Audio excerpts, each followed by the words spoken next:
사랑합니다. 사랑합니다. 완연한 가을에 들어오는 것 같고 벌써 나뭇잎들의 색깔이 바뀌고 있습니다. 조금만 지나면 이제 단풍철이라고 하는 때가 올 것 같긴 합니다.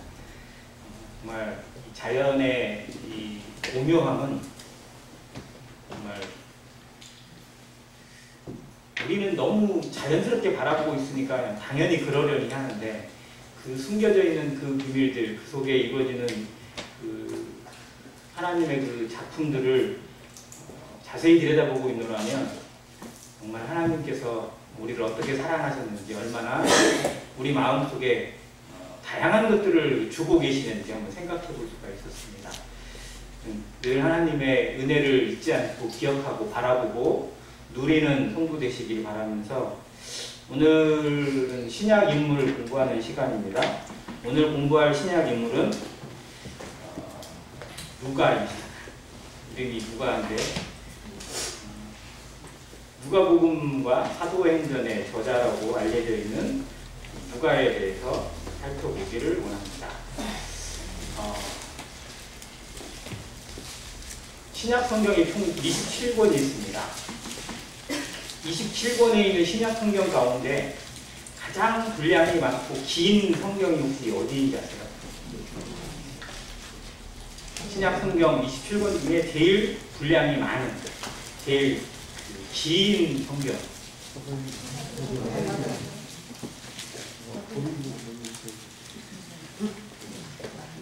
제가 왜 이야기를 드리겠어요?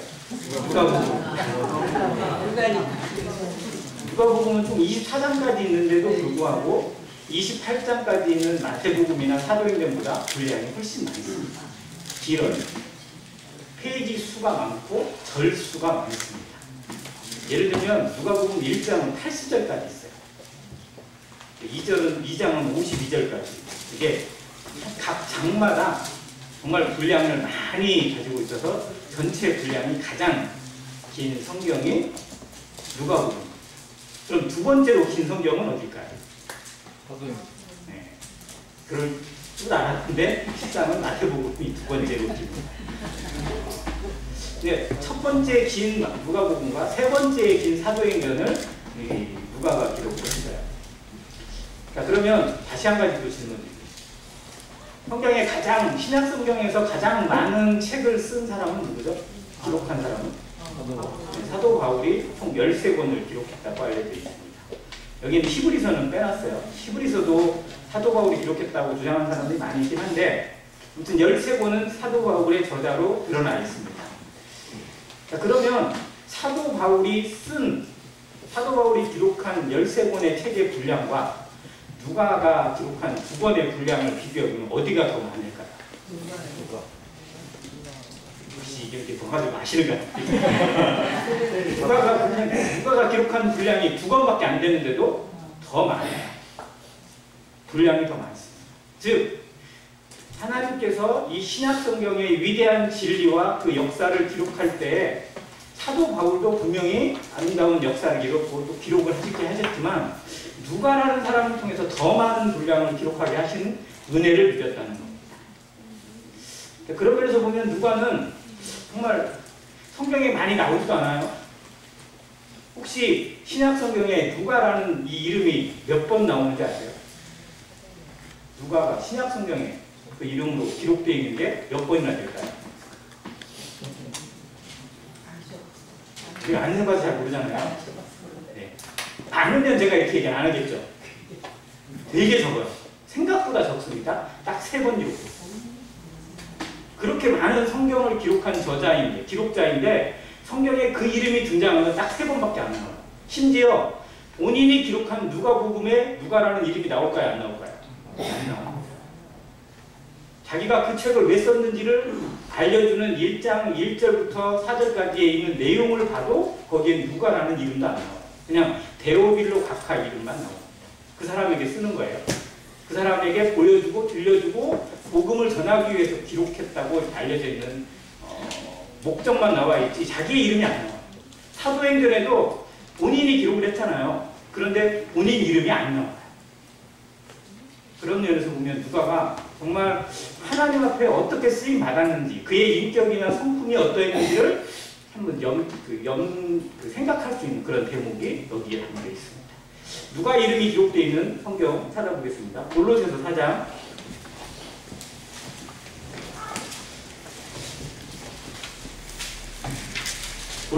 4장 14절 같이 읽겠습니다.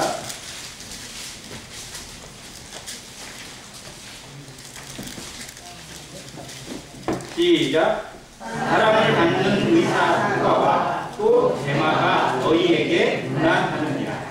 자, 이건 사도 바울이 기록한 거죠. 바울이 기록하면서 자기의 동역자인 누가에 대해서 기록을 해두고 있습니다. 여기에 이름만 나와요. 그런데 이 누가를 미루어 짐작할 수 있는 누가의 직업이 뭐라고요? 의사랍니다. 누가가 의사였다는 건데 여기 한 번밖에 안 나와요. 근데 그 의사 누가는 되게 유명하잖아요. 그러니까 많이 있는 것처럼 보이잖아요. 근데 실상 여기에 한 번밖에 안 나와요.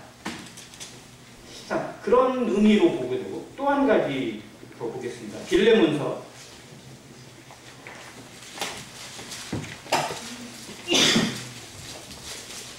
24절입니다. 빌레몬서는 한 장밖에 없습니다. 24절 같이 읽겠습니다.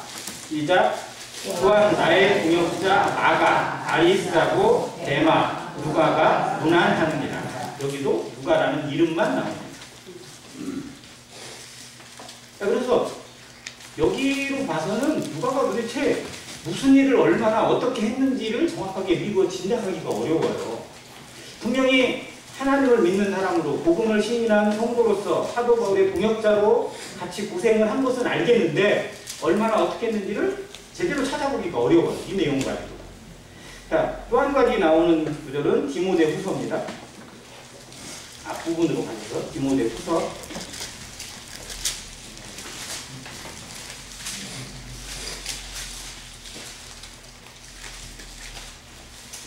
11절입니다. 디모데후서 4장 11절 같이 읽습니다. 시작. 누가만 나와 함께 있느니라. 내가 올 때에 마가를 데리고 오라. 그가 나의 일에 유익하니라. 여기도 역시 이름만 기록이 되어져 있어요. 그런데 여기에 정말 우리 마음을 딱 울리는 단어가 있어요. 뭐예요? 누가만. 디모데후서는 우리가 아는 것처럼 사도 바울의 유언입니다. 그가 로마의 지하 감옥에 2차 투옥되어서 이제 네로 황제에 의해서 죽임을 당하기 직전에 기록한 자기의 영적 아들 디모데에게 보낸 서신이에요. 그래서 그의 모든 생애를 다 마무리하고 이제 그 차갑고 정말 습한 그 어두운 그 지하 감옥에서 마지막을 보낼 때 너무 외로운 그런 상황. 동역자들도 다 떠나고 심지어 대만은 세상을 사랑해서 가버렸어요. 그래서 너무 외로워서 어떻게 보면 아들 디모데를 부르는 겁니다. 디모데를 부르고 네가 올 때에 마가를 데리고 와라. 뭐 이렇게 하면 되는데 거기에 정말 유일한 단어 뭐예요? 누가만 나와 함께 있는 거예요. 그러면 그 외롭고 쓸쓸할 때 누가 지켰다는 거예요? 누가가. 답이 누가였겠습니다. 이런 의미에서 보면 누가가 정말 귀한 사람이었다라는 것도 우리가 알 수 있습니다. 자, 그런데 이 누가라는 사람에 대해서 우리가 좀 더 생각해야 될 부분이 뭐냐면요. 누가는 성경 전체 저자로 하나님께서 기록자로 사용하신 사람의 숫자를 약 40명으로 봅니다. 그리고 신약 성경은 10명이 채 되지 않아요. 그런데 그 40여 명 중에 유일하게 누가만 이방인입니다. 유대인이 아니에요. 자, 유대인을 통해서 하나님이 성경을 기록하게 했어요. 이게 로마서에 나오는 거거든요. 유대인의 나옴이 무엇이냐? 저희가 하나님의 말씀을 맡았다고 하는 내용이거든요. 유대인들을 통해서 하나님이 성경을 기록하셨어요. 하나님의 뜻을 세상 가운데 알리시고 먼저는 유대인들에게 알리시는 거지만 근데 온 세상에 알리시는 통로로 유대인들을 쓰셨어요. 그런데 유일하게 이방인에 불과한 헬라인이었던 이 누가를 사용하셔서 신약 성경의 가장 긴 또 신약성경의 유일한 역사서인 두 권의 책을 기록하게 하셨다는 것. 이게 정말 특별한 그런 부분을 찾고 있습니다. 그래서 이제 성경학자들이나 역사학자들이 많이 참고하는 게 뭐냐면 도대체 그러면 누가는 어떻게 예수님을 믿게 되었을까? 어떻게 복음을 듣고 구원받게 되었을까? 또 누가의 행적을 찾아보면 그는 어떤 모습이 있었을까라고 살펴볼 수 있습니다. 누가라는 사람의 이름의 뜻이 빛나다라는, 빛이 나다 또는 총명하다 이런 뜻을 가지고 있다고 합니다. 자, 그는 직업이 의사였어요. 그리고 그는 아주 지식이 풍성한 그런 헬라인이라고 알려져 있습니다. 왜냐하면 누가복음을 문학적으로 연구를 해보면 가장 많은 어휘가 사용된 그런 성경. 물론 내용도 많지만요. 정말 많은 어휘가 사용되어져서 문학적으로 가장 풍성하다고 알려져 있습니다. 자, 그리고 그가 의사라는 직업 특성상 누가복음이나 사도행전에 보면 병에 관련되거나 이런 부분의 단어들이 많이 나옵니다. 그리고 그는 유대인이 아니었기 때문에 누가복음에 나타나는 또 하나의 특징은 예수님께서 계속 바리새인들이나 사두개인이나 대사장들이나 이런 사람들하고 그 종교적인 문제로 다투는 내용들이 많잖아요. 뭐 이런 걸로 막 뭐를 했네 안 했네, 손을 씻었네 안 씻었네, 손 안 씻고 밥 먹으면 유대인들은 어때요? 그게 법에 걸려요. 자기들 법에 걸리게 돼 있어요. 우리는 손 안 씻고 밥 먹으면 법에 걸려요? 엄마한테 걸려요? 엄마한테 걸리죠. 엄마가 뭐라고 하는 거지. 법에는 안 걸리거든요. 그런데 유대인들은 그게 법에 걸려요. 그런 것이 성경에 나와 있고 복음서에 나와 있어요. 그런데 누가복음에서는 그런 유대의 율법적인 것들의 논쟁을 거의 기록하지 않았어요. 이런 부분들이 특징이라고 나타나 있습니다. 자, 그런데 그가 어떤 사람이었을지, 헬라인으로서 어떻게 예수님을 알게 되고 복음을 알게 되었을지 나타나는 설들이 몇 가지가 있는데, 첫 번째는 요한복음 12장에 보면 헬라인 몇 명이 빌립을 찾아와서 예수님 얼굴을 보기를 원하는 대목이 기록되어 있어요. 그때 빌립이 안드레에게 요청해서 안드레가 예수님께 말을 해서 만나는 대목이 있습니다. 저희가 안드레를 공부할 때 그 부분을 한번 얘기를 했었어요. 자, 그런데 그때 온 헬라인들 중에 몇 명 중에 누가가 있었을 것이다 라는 추측이 있어요. 저는 그게 좀 어느 정도 신빙성은 있다고 봅니다. 그런데 증명되거나 아무것도 없어요. 그 다음에 그 헬라인들에 대한 대목이 전혀 기록되어 있지 않으니까. 만약 거기에서 누가가 포함되어 있어서 예수님을 만났다면 그게 어떤 복음을 접할 수 있는 그런 최고의 기회였을 것이다 라고 볼 수도 있겠습니다. 그런데 이제 그 뒤에 누가에 대한 기록이 전혀 없고 나중에 바울의 동역자로 나타나잖아요. 그런데 사도행전을 공부하다 보면, 사도행전을 자세히 읽다 보면 어떤 특징이 있느냐, 사도행전에 그 대부분이 이렇게 일하는 거거든요. 움직이는 거예요. 사도들이 복음을 전하고 또 나중에 13장부터는 계속해서 전도 여행을 갑니다. 계속 여기저기를 계속 떠나요. 그때 주체가 누구냐면 사도들이에요. 사도들이 움직이고 있고 또 그들이 움직여요. 그런데 사도행전에 몇 군데에 무슨 단어가 있냐면 우리가라는 단어가 나와요. 한번 볼게요. 사도행전 16장.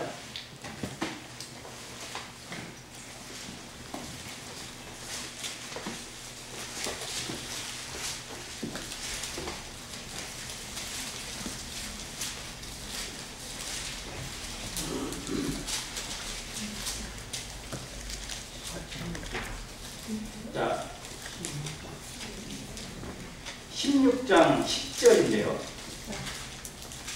바울이 그 환상을 보았을 때 우리가 곧 마게도냐로 떠나기를 힘쓰니 이는 하나님이 저 사람들에게 복음을 전하라고 우리를 부르신 줄로 인정함이라. 여기가 우리가가 사도행전에 처음으로 등장하는 대목입니다. 그 앞에는 되게 그들이 혹은 사도들이 뭐 이런 내용으로 되어 있어요. 주체, 움직이고 일을 행하는 주체에 대해서 그렇게 기록되어 있어요. 즉 3자의 관점에서 기록이 되어져 있어요.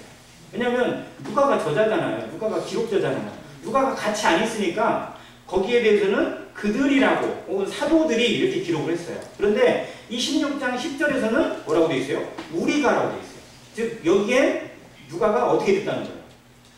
포함이 되어 있다는 겁니다. 그리고 그 뒤에 가보면 또 이 우리가가 몇 번 계속 나와요. 그래서 이 사도행전에 나타나 있는 우리가라는 이 단어를 가지고 누가가 같이 어떻게 움직였는지를 유추해 볼 수가 있어요. 그만큼 누가가 자신을 드러내지 않았다는 겁니다. 여기서 여기 거기에 누구누구 있었는데 거기에 나도 있었고 뭐 이렇게 기록을 해놓으면 얼마나 편해요. 그러면 뒤에 성경 공부하는 사람들이 더 피할 텐데 자기를 전혀 드러내지 않는 거예요. 본인이 기록하는 곳에 왜 본인의 표시를 다 지웠는지 모르겠어요. 그만큼 누가는 정말로 자신을 최대한 감추고 드러내지 않고자, 즉 하나님만 드러내고 성령의 역사만 드러나고 동역자들만 드러나기를 원하는 모습으로 섬겼던 모습을 봅니다. 자, 이 상황이 어느 상황이냐면 2차 전도 여행이에요. 1차 전도 여행을 마치고 2차 전도 여행을 다시 가자 사도 바울이 바나바에게 권했습니다. 그럴 때 바나바가 야, 그러면 1차 전도 여행 갔다가 중도에 탈락한 내 조카 마가도 같이 데리고 가자. 지가 반성을 많이 했으니까 데리고 가자. 그런데 바울은 안 돼요. 바나바는 마음이 온유하니까 그래도 다시 기회를 줘야지 하고 데리고 가자. 절대 안 된다. 이걸로 아주 그냥 어떻게 성경이 어떻게 돼 있어요? 심하게 다퉜다고 볼 수 있어요.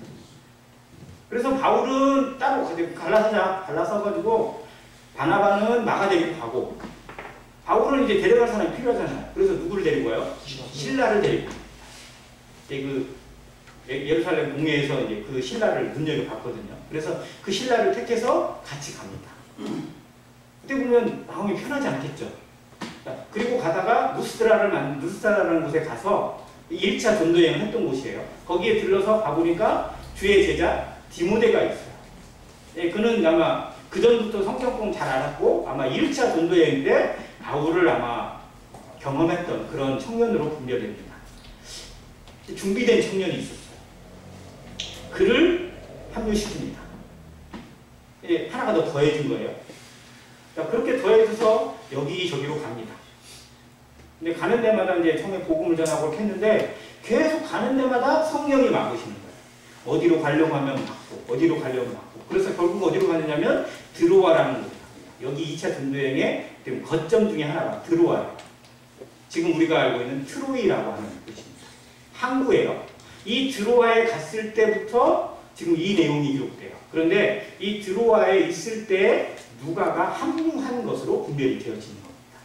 왜냐하면 드로아에 갔을 때 바울이 꿈에 환상을 보거든요. 마게도냐 사람이 밤에 꿈에 나타나가지고 건너와서 우리를 도우라 라는 꿈을 보여주시는 거예요. 그 꿈을 해석해 보니까 하나님이 여기가 아니라 어디로?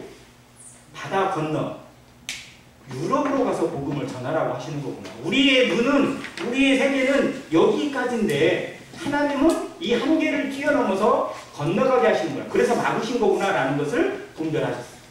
그래서 배를 타고 건너갑니다. 사무드락을 가고 그래서 처음으로 들어가는 성이 그 유명한 어디예요? 빌립보. 그렇게 해서 빌립보 교회가 탄생하게 된 거죠. 자, 이 여정에 누가가 합류합니다. 자, 그리고 빌립보에 가서 복음을 전해요. 처음에 누구죠? 루디아 자매를 만나서 같이 그 집에서 이제 공개도 받고 교제를 합니다. 그러다가 귀신 들린 그 여종 있잖아요. 그 여종을 구해줬어요. 그 일로 어떻게 돼요? 그 주인들이 고소를 해가지고 옥에 가져가지고 씩 매맞고 그냥 엄청나게 막 고난을 당합니다. 그때 밤에 신라랑 같이 있을 때 그러니까 디모데도 갔고 누가도 갔잖아요. 그런데 감옥에 간 거는 감옥에 들어간 투옥된 사람은 바울과 신라만 들어갔어요. 그러니까 디모데와 누가는 어떻게 보면 적극적으로 뭘 하기보다는 뒤에서 이렇게 서포트만 해주는 그런 역할이었던 것 같습니다. 그래서 그들은 주동자 2명만 이렇게 그냥 잡기를 한 거였죠. 그렇게 해서 그 감옥을 부시고 그 간수장이 그 집에서 그 집이 다 구원받고 침례를 받는 그렇게 해서 이 빌립보 교회가 이루어지게 됐습니다. 그런데 그곳을 떠나게 되고 그 다음에 다른 곳으로 옮겨지게 되는 곳이 데살로니가로 가는 거거든요. 그런데 그 데살로니가로 가는 대목 나올 때 기록이 또 바뀌어요. 그들이로 바뀌어요. 누가 같이 갔다 안 갔다? 안 갔다. 그러면 누가는 어디 있다? 빌립보에 남았다라고 분별합니다. 왜냐하면 빌립보 교회가 이제 세워졌잖아요. 이제 세워진 교회에 그들을 돌보고 그들에게 복음을 전해주고 말씀을 가르쳐줄 누군가가 필요한데 바울도 떠나고 다 떠나버리면 안 되잖아요. 그래서 바울 사도가 이 누가 형제님에게 아마 남아서 이들을 좀 도와달라고 부탁을 하지 않았을까 추측을 합니다. 그러면서 보면 누가가 바로 그 전에 구원받은 사람이라고 보기가 좀 어려운 것 같아요. 어느 정도 성경적인 부분이나 이런 믿음의 분량이 좀 있어야 이 일을 맡길 수 있을 거라고 보는 것에서 바로 직전에 구원받은 사람보다는 그 전에 어떤 형태로든 예수님에 대해서 알고 했을 가능성을 유추해 볼 수 있습니다. 아무튼 그렇게 해서 빌립보에 남아요. 그런 다음 언제 또 합류가 되느냐? 3차 전도에 합류가 됩니다. 자, 2차 전쟁을 끝나고 어떻게 보면 계속 빌립보 교회를 돌보면서 그들이 믿음에 성장할 수 있도록 도왔던 이 누가. 그런데 마음속에서는 항상 누구를 같이 있기를 원하냐면 누구예요? 사도 바울과 같이 있기를 원해요. 자, 왜 이 누가 형제님은 사도 바울과 같이 동역하고 같이 있기를 더 원했을까요?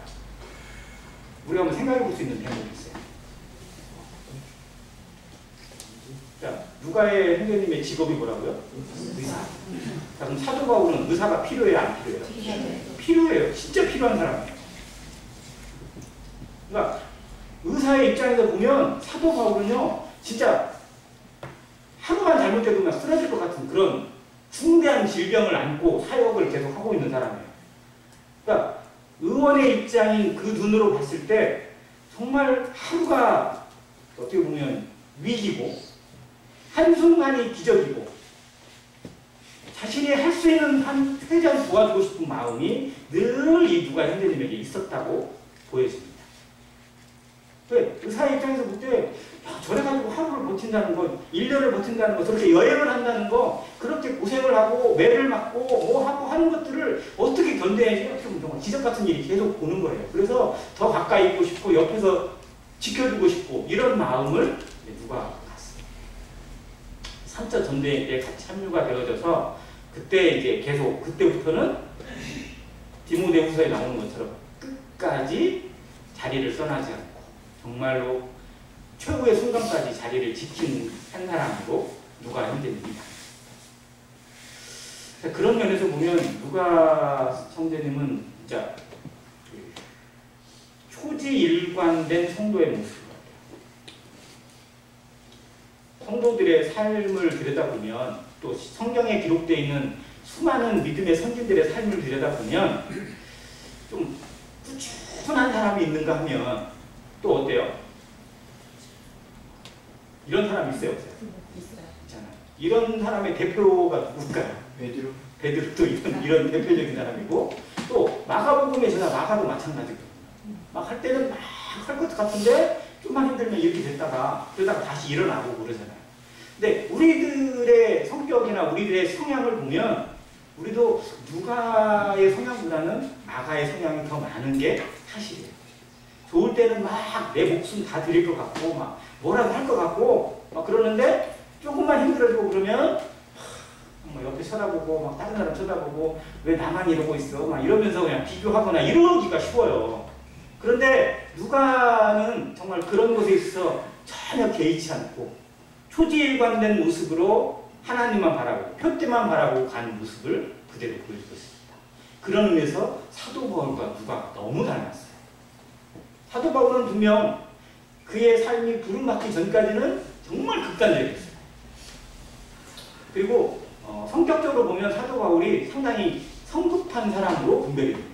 그러니까 성도들을 그냥 죽이고 감옥에 가두고 하는 일에 앞장섰겠죠. 그런데 하나님이 다루셔서 그런 사람을 정말 더 온유하고 더 겸손하고 더 사랑 있는 그런 모습으로 다듬어 가셔서 최후의 순간까지 사용하시는 것을 성경이 보여주고 있거든요. 근데 그 곁에서 이런 동역자가 있었기 때문에 또 그 전에 한번 교제를 했던 사람이 있었는데 아리스다고라는 형제님이 있어요. 아리스다고도 누가랑 비슷해요. 그도 2차 전도여행 때 바울과 이렇게 같이 교류가 돼서 선교가 된 적이 있었고 3차 전도여행 때 계속해서 같이 다닙니다. 근데 3차 전도여행에서 가장 힘든 시점이 언제냐? 에베소에서 복음을 전하고 막 한때는 어떻게 보면 정말 막 기적 같은 일이 계속 일어났으니까, 부흥이 일어났으니까 좀 즐거운 일이 많았어요. 물론 핍박도 당했지만. 그런데 언제부터가 제일 힘들어지고 성경이 그 내용을 많이 기록하느냐? 예루살렘으로 돌아오는 시점부터예요. 제자들은 가지 말라. 성도들은 가지 말라는 거예요. 가면 어떻게 된다? 가면 죽는다. 가면 너를 죽이려고 기다리는 사람이 저렇게 많은데 왜 사자굴로 들어가냐? 너 해야 될 일이 많은데 말렸어요. 근데 이게 그의 안위를 위해서가 아니라 정말 더 큰 일을 위해서 말린 거잖아요. 그 정도 말리면 아마 안 가는 게 정상일 것 같은데 사도 바울은 하나님도 받은 사명이 있어서 내가 복음을 전하는 일을 마치려 하면은 나의 생명을 조금도 귀한 것으로 여기지 않는다고 하는 사도행전 20장 24절인가요? 그 말씀을 남기고 예루살렘으로 갑니다. 이때 함께 간 사람들, 어떻게 보면 이 사람들이 정말 죽음도 불사하고 같이 동행한 사람들이죠. 그 사람들이 누구냐면 아리스다고, 누가, 심지어 여기 있는 대마도 그때 같이 간 사람이에요. 자, 그들이 같이 움직였어요. 그래서 아마 더 힘이 났을 겁니다. 자, 그리고 예루살렘에 갔어요. 가서 체포가 됐어요, 안 됐어요? 바로 체포됐습니다. 기록에 의하면 한 일주일 정도 만에 바로 체포됐어요.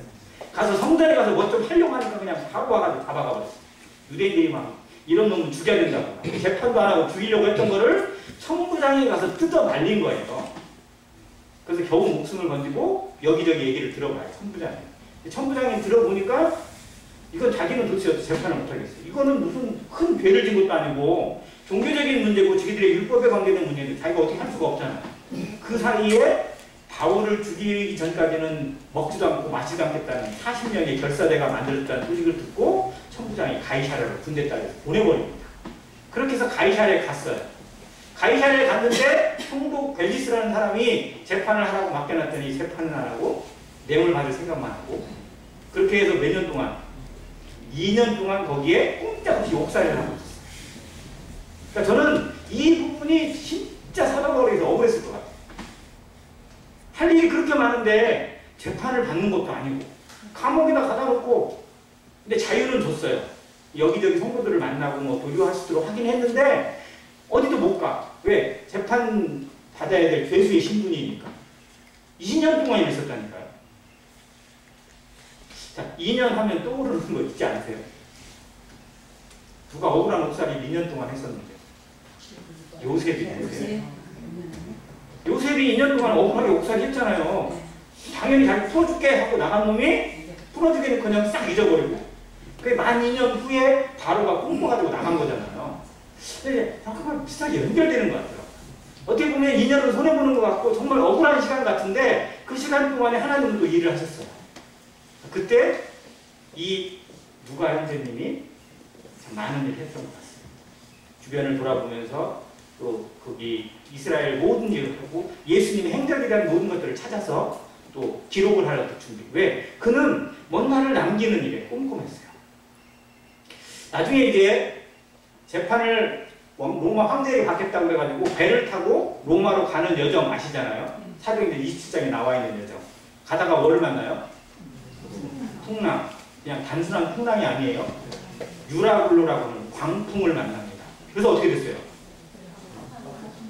배가 그냥 진짜 안 죽은 게 천만다행인 거죠. 어떻게 보면 진짜 모든 거 다 버렸어요. 짐도 버리고 배의 기구도 버리고 그리고 그들이 거룩배도 뜯어서 버려버리고 배는 그냥 완전히 그냥 거의 조각배가 날 정도로 파산한 그런 지경이었는데 정말 하나님의 은혜로 목숨만 던지는 그런 모습이잖아요. 그 풍랑에 누가가 있었어요? 없었어요? 없었을까요? 그 기록을 보면 거기에 우리가 기록이 되어 있어요. 누가가 거기에 기록이 되어 있고요. 거기 기록을 보면 넷째 날에 뭐를 던지고 넷째 날에 뭐를 버리고 몇째 날에 어떻게 하고 하는 기록들이 다 나와 있어요. 즉 항해 일지가 나와 있어요. 자, 풍랑이 일어나가지고 정말 깜깜하고 앞도 보이지 않고 막 난리가 났는데 서로 막 어떻게 살까 막 아우성치고 이러고 있는데 이 누가는 그 상황을 다 기록을 해놨다니까요. 정말 대단한 거 아니에요? 우리 그런 상황에 막 기록하고 있을까요? 아, 첫째 날에 막 이런 일이 있었고, 첫째 날에 어떻게 했고, 군인들이 어떻게 했고, 어떻게 했고, 뭐니 이런 일을 다 기록을 해놨어요. 그리고 그걸 성경이 기록을 해주고 있어요. 즉, 누가가 정말 신중하고 차분하고 꼼꼼하다는 것을 그대로 보여줘요. 자, 하나님의 일에 이루어지는 역사에는 다양한 사람들을 하나님이 사용하세요. 정말 성격이 막 어떻게 보면 불같고 일 추진력이나 이런 것이 뛰어나고 이런 사람 필요해요, 안 필요해요? 네. 필요하죠. 그런데 또 한편에서 정말 뒤에 모든 것도 다 지지작거리 다 하면서 이렇게 꼼꼼히 살피고 뭐 기록하고 뭐 이런 사람 필요해요, 안 필요해요? 네. 필요하잖아요. 이게 조화를 이루는 거죠. 그런 면에서 보면 누가는 진짜 꼼꼼한 여성의 어떤 그런 모습처럼 그걸 일일이 기록을 해놓고 그것을 성경을 통해서 합니다. 그래서 우리가 그 상황을 이 성경의 사병의 입장 중에서 마치 파노라마처럼 보고 있어요. 영화처럼 보고 있어요. 모든 걸 다 그려낼 수 있어요. 그 그림이 그려지는 거예요. 풍랑이 얼마나 뛰었는지, 사람들의 상황이 어땠는지, 뭘 얼마나 버렸는지, 뭐 이런 모든 것들을 다 기록하는 사람이 없었다면 정말 제대로 알 수가 없었겠죠. 하나님 이런 사람을 사용하시는 거예요. 그리고 그의 합당한 일로 하나님을 드러내게 하시고 하나님의 역사를 관리하고 기록하는 일에 이방인이었지만 사용하시는 모습을 보게 돼요. 자, 그런 면에서 보면 누가라는 사람이 성경의 기록이 정말 이름이 3번밖에 기록이 안 됐는데 그의 분량이나 그의 믿음의 분량이나 그의 성향이나 그의 신실함이 얼마나 대단한지 짐작할 수 있어요. 저는 이 누가를 공부하고 내용을 정리하면서 정말 우리가 닮아야 될 인격이 이런 모습이 아닐까. 이 세상에 도저히 흉내낼 수 없는 인격이에요. 이 세상이 지금 어떤가요? 이만큼 해놓고 어떻게 해요? 사진은 이만큼 했는데 갖다 포장은 막 그냥 이따만큼 했다고 말이에요. 그러니까 모르겠어요. 그 사람이 사실 명모 씨도 지금 막 그래서 지금 막 온갖 뉴스에 다 도배가 되어 있잖아요. 얼마나 뭘 했는지 모르겠는데 자기 아니면 자기를 건드리면 뭐 어떻게 된다는 이런 식으로 협박을 하고 있어요. 모든 세상 사람들의 모습이 그래요. 요만큼만 해놓고도 그게 뭔가 인정받고 그러잖아요. 그러면 정말 자기가 다 한 거예요. 그런데 하나님의 교회는 그런 게 아니라는 거예요. 교회에도 그런 사람이 틈을 낼 수 있어요. 그런 사람이 더 인정받으려고 싶고 자기를 나타내고 싶어하고 자기를 우선하고 싶은 사람들이 늘 있습니다. 요한 3서를 읽어보면 디오드레베라는 사람이 그런 사람이에요. 그 사람을 뭐라고 표현하고 있어요? 으뜸되기를 좋아하는 사람. 그러니까 자기가 항상 1등해야 되고 자기가 인정받아야 되고 자기가 머리를 베야 돼요. 그걸 위해서 뭔가 방해가 되는 사람이면 무조건 잘라내고 모함을 하고 시기하고 이런 모습이었어요. 자, 그리고 초대교회에는 그런 모습으로 자기의 믿음도 아닌데 그 신앙도 참 신앙이 아닌데도 불구하고 그걸 인정받고 싶어하는 사람이 누구였냐? 아나니아와 삽비라였어요.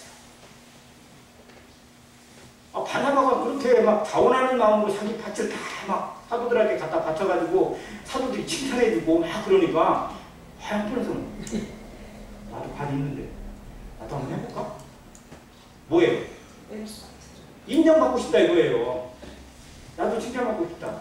내가 바나보다도 부자인데 지가 한국도 없는데 그러고 이런 식의 질투로 자기를 드러내고 싶어 해서 제사를 내겠다니 누가 뭐 부탁하지도 않았어요. 사도들이 우리 어려운 사람 많으니까 형제님 부자니까 뭐 어떻게 좀 짱 좀 내세요 뭐 이렇게 얘기한 것도 아니에요. 근데 자기 부부가 서로 짜고 야 우리도 한번 내가지고 우리 집을 한번 내자 뭐 이런 작당을 하고 냈는데 그만큼 하면서 문서 하나는 떼놓고 많이 제가 볼 땐 많이 뺐을 것 같아요.